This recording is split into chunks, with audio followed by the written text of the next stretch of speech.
Trump यांनी Iran विरुद्धच्या युद्धात 5 दिवसांच्या युद्धविरामाची घोषणा केली आहे. 36 तासापूर्वी इराणच्या संपूर्ण विनाशाची धमकी देणारे ट्रम्प एवढ्या लवकर बॅकफुटवर का गेले, हा साऱ्यांनाच पडलेला प्रश्न आहे. तर ट्रम्प यांची माघार काही 6 कारणांमुळे घडून आली असं भूराजकीय तज्ञ सांगतात. आपण या व्हिडिओच्या माध्यमातून तीच 6 कारणे शोधणार आहोत. नमस्कार, मी परीक्षित पाटील आणि आपण बघत आहात रयत नीती. आपल्या चॅनलच्या माध्यमातून आपण इराण इस्रायल युद्ध सोप्या पद्धतीने डिकोड करत आहोत. ट्रम्प यांनी सोमवारी युद्धविरामाची घोषणा केली. अर्थात ही घोषणा एकतर्फी होती आणि इराणने ती अमान्य केली. मात्र ट्रम्प बॅकफुटवर का गेले? ट्रम्प इतक्या घाईने एकतर्फी पद्धतीने युद्धविराम का करतात? तर त्यामागे 6 प्रमुख कारणे सांगितली जात आहेत. तर आपण या युद्धविरामाच्या मागची 6 कारणे बघणार आहोत. या युद्धविरामाचं पहिलं कारण म्हणजे आर्मी बजेट. अमेरिका या युद्धात गुंतल्यानंतर अमेरिकेच्या आर्मीवर दिवसाला मोठ्या प्रमाणात खर्च होत आहे. आपल्या भारतीय रुपयात हा खर्च बघितल्यास तो जवळपास प्रत्येक दिवशी 13,000 कोटी रुपये एवढा आहे. आता या खर्चाला अमेरिका संसद विरोध करू लागलेली, त्यामुळे युद्धाचा हा खर्च संसदेकडून मंजूर करून घेण्यास ट्रम्प यांना जड जात आहे. त्यामुळेच हा युद्धविराम केला गेला असे तज्ञ सांगतात.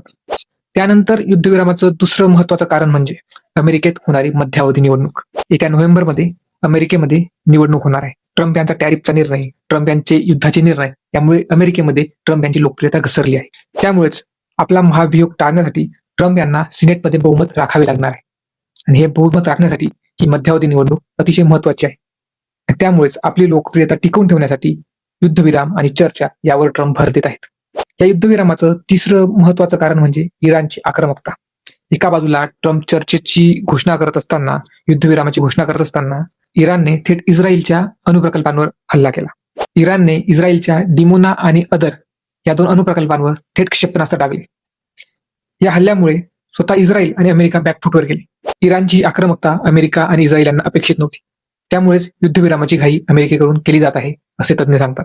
युद्धविरामाचं चौथं फॅक्टर म्हणजे नाटो फॅक्टर. नाटो या लष्करी संघटनेकडे ट्रम्प हे आशेने बघत होते. या युद्धात नाटोचे सदस्य अमेरिकेला मदत करतील अशी ट्रम्प यांना आशा होती. मात्र जर्मनी, इटली, ब्रिटन यांनी फक्त मदतीच्या घोषणा केल्या, मात्र प्रत्यक्षात कुठलीही हालचाल केली नाही. त्याचबरोबर नाटोचा सदस्य स्पेन याने थेट युद्धाला विरोध केला. त्यामुळे नाटोकडून ट्रम्प यांना मदतीची आशा होती, मात्र ती फेल गेली आणि म्हणूनच ट्रम्प पुन्हा बॅकफुटवर गेले. युद्धविरामाचं 5वं महत्वाचं कारण म्हणजे आखाती देशातील ऊर्जा इन्फ्रास्ट्रक्चरांवर होणारे हल्ले. या हल्ल्यांमुळे जवळपास 40% ऊर्जा इन्फ्रास्ट्रक्चर नष्ट झालेलं आहे. यात कतार, सौदी अरेबिया, UAE या देशांचा समावेश होतो.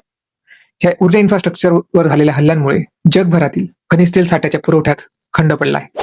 ग्लोबल ऑइल सप्लाय जवळपास 11 दशलक्ष बॅरल प्रतिदिवस एवढा घटलेला आहे आणि हे ऊर्जा संकट जगाला आणि अमेरिकेला भेडसावत आहे. आणि या युद्धविरामाचं 6वं आणि शेवटचं कारण म्हणजे सेमीकंडक्टर चिप पुरवठा. तैवानच्या सेमीकंडक्टर चिप्सचा अमेरिका सर्वात मोठा आयातदार आहे आणि या सेमीकंडक्टर चिपच्या निर्मितीत तैवान आखाती देशांवर अवलंबून आहे. सध्याच्या परिस्थितीनुसार सेमीकंडक्टरच्या निर्मितीसाठी लागणारे हेलियम केवळ 11 दिवस पुरेल एवढेच तैवानकडे शिल्लक आहे.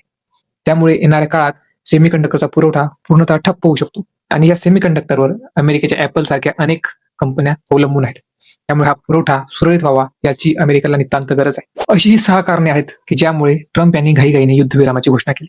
अर्थात हा निर्णय एकतर्फी आणि इराणला मान्य नसल्याने युद्धविराम किती दिवस टिकेल हे सांगता येत नाही. अशाच नवनवीन माहितीसाठी रयत नीती चॅनलला भेट द्या. तुर्तास इथेच थांबू. धन्यवाद.